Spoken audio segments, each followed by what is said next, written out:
Police প্রশাসন কিন্তু তাদের ইনভেস্টিগেশন শেষ করে কিন্তু এখান থেকে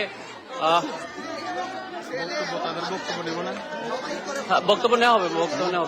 এখনই কিন্তু লাশগুলো বের করা হবে। তিনটি মরদেহ নিয়ে কিন্তু তারা এখন বের হচ্ছে। এই যে একজন, এই যে একটি বাচ্চাকে নিয়ে যাওয়া হয়েছে। আপনারা দেখতে পাচ্ছেন মণিপুর হোমনা উপজেলার, কুমিল্লা জেলার হোমনা উপজেলার মণিপুর গ্রাম থেকে এই যে আরেকটা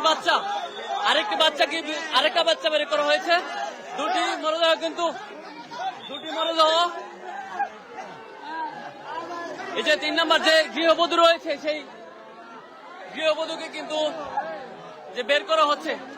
ট্রিপল মার্ডার কুমিল্লা জেলার হোমনা উপজেলায় মণিপুর গ্রাম থেকে কিন্তু আমরা লাইভে আপনাদেরকে দেখাচ্ছি।